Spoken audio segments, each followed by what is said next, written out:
Christmas has always been a hard time for me. Childhood memories of bickering relatives, drunken tirades, and hostile dinner conversations made me wince at the mere mention of the holiday. In the Christmas of 1989, I broke my collarbone on my new toboggan. In the Christmas of 1997, my brother drove the family car into a lamppost. And in the Christmas of 2000, my grandmother set the kitchen ablaze while attempting to cook a turkey. But it wasn't until the Christmas of 2008 that a real tragedy occurred. Jennifer and I met in the fall of 2002, engaged in the winter of 2004, and married in the summer of 2006. She gave birth to our son, Noah, in the spring of 2008. This was our first Christmas together as a family. It was a beautiful new model home in a quiet neighborhood in a peaceful little town. It was just a few days before Christmas when he broke in. I was staying late at the office before locking up for the holidays. He didn't take anything. He didn't move a single thing out of place. He just walked upstairs and went after her. The police called it the most senseless and animalistic act they had ever seen.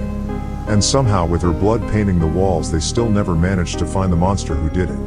And I would never know why it happened. This year was going to be a new start for us. Despite the Scrooge-like demeanor I developed every year at this time, Noah loved Christmas. At almost 8 years old, he didn't have much to say. But everything he did say had to do with stories of Santa, elves, and reindeer. The little scoundrel was a better sleuth than he was a conversationalist. Last year he managed to find his Christmas presents behind my tool bench in the garage. But this year his presents were going into the attic where I knew he couldn't get to them. The mid-century home we purchased after Jennifer's passing had much older, antiquated attic stairs than our old home did. I had just finished packing the Christmas presents when in that dusty old attic when I realized it was time for his school bus to be dropping him off. As I pushed the heavy attic staircase up, I had a smirk of satisfaction. That child was not making his way up those steps. It was December 11th. Christmas Day was still 2 weeks away. My parents weren't arriving until the 18th. The holiday shopping was done. And school was now out until January. So Noah and I were going to have a few days of holiday bonding all to ourselves. This might have been the first Christmas in many years that I would truly get to enjoy. 5 nights ago, Noah stayed up a little later watching holiday specials on the television. He went to sleep around 8:30 and I went to bed shortly thereafter. It wasn't until 11 o'clock when I first heard those light footsteps scattering across the hall. I suddenly became alert as the footsteps stopped at my door. I sat up as the door slowly began to creak open. It was Noah. I was put at ease at the sight of him. But I was a little alarmed that he was up this late. He never stayed up past 9 o'clock, let alone wandered over to my room at this time. Noah, what are you doing out of bed this late? Dad, do you believe in Santa Claus? What? Do you? I was taken a little off guard by the question, but I decided to put his mind at ease. Yes, of course, I believe in Santa Claus. Why do you ask? Okay, that's good because he needs to know that we believe in him.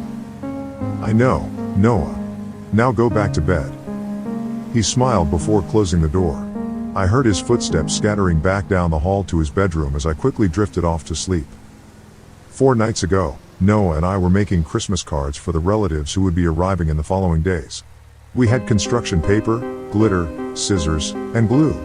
It was quite a messy scene, but I thought he deserved to have a little fun on his first day of vacation. After finishing up the cards, I began to gather them all up and look them over with Noah. There's one for Grandpa and Grandma, and one for Uncle John, and... I paused at the sight of a card addressed to no one in the family. Who is this card for, Noah? It's for Santa Claus. He would be really happy if we made him a card, too. I smirked at Noah's thoughtfulness and added it to the pile. Later that night I was awoken by a crashing noise. Suddenly I heard the footsteps sputtering towards my room again with more urgency. Noah, this is the second night in a row. You still believe in Santa, right? Yes. I already told you that yesterday. Okay, I don't think Santa knows that. But, thanks. Noah, what was that crashing noise I just heard? Noah shrugged his shoulders in ignorance and scurried back to his bedroom. I was too tired to argue with him. I was probably just imagining it. I drifted back to sleep. 3 nights ago, I was sitting in front of the television watching a football game while Noah was drawing with his crayons beside me. During breaks, I became increasingly curious as to what he was drawing. When he left the room, I picked it up and realized it wasn't a drawing. It was a list. Hey, Noah, is this your list to Santa Claus? Yeah, Santa told me I have to write him one. Do you think you can mail it to him in time? No, I can just leave it here, and he knows what I want because he's magic. I nodded at his flawless logic and handed it back to him. Later that night I heard the scurrying of footsteps across the hall again. I was growing impatient with Noah's sleep cycle, but I was still awake reading at this time anyway. But he didn't come into my room that night. He just stood in front of the door for a moment and ran back to his room. 2 nights ago, I decided to sit down with Noah and ask him about his late night wandering. He suddenly became nervous when asked. But he finally uttered that he was waiting for Santa to come with his sleigh and reindeer. I couldn't help but smile at this. Santa won't be coming until Christmas though, Noah. We've got a few more days to wait. He seemingly brushed my statement off and made an odd request. Can we leave him some milk and cookies for when he gets hungry? I wasn't going to argue with him. I'd just make him a deal. All right. But if we do, you have to promise to stay in your bed after bedtime, okay? He nodded excitedly. But he didn't seem as happy about Santa's arrival as he did a few days ago. I guessed that he was getting burned out from waiting so long. Later that night, the scurrying of footsteps began again.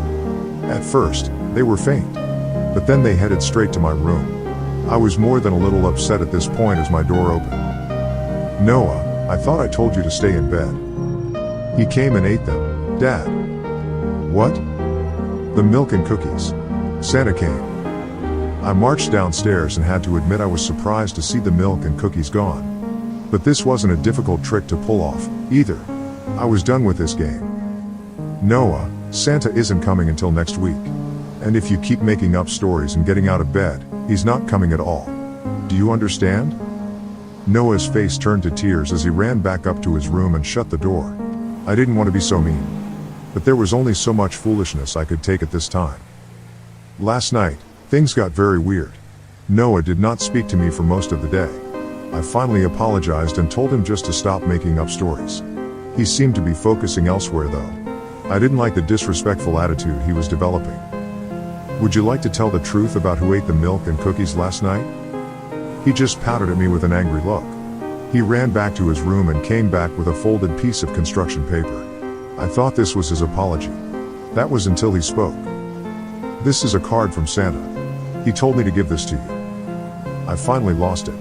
I took the card and crumpled it up without even bothering to read it. I threw it into the trash bin right in front of Noah. Noah, I don't know what's gotten into you, but Christmas is going to be canceled if you don't stop with these stupid little games. What do you want from me? I want my mom and dad to be back together. He once again rushed off to his room in tears.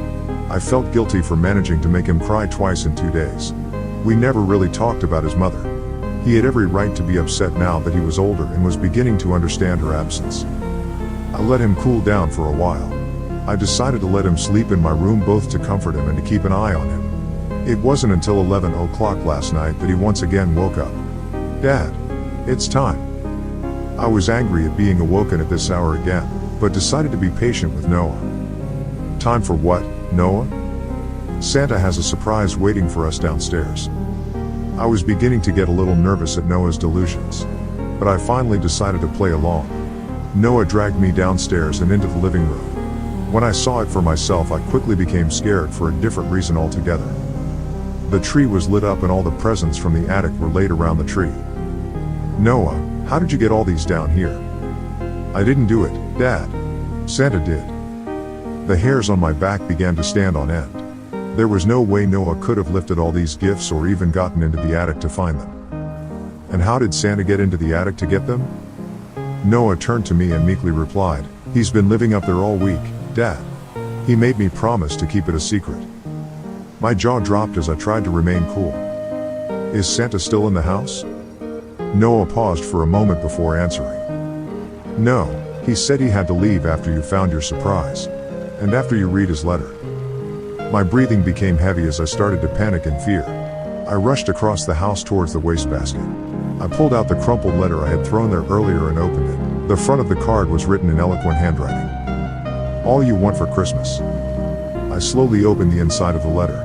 I almost burst into tears at the sight of it. It was a picture of Jennifer and me, taken days before her death. Written in blood across the picture was, "Together again. Soon." My hands were shaking. I couldn't even move. He was back. And he was going to finish what he started. On the back of the card, there was no blood.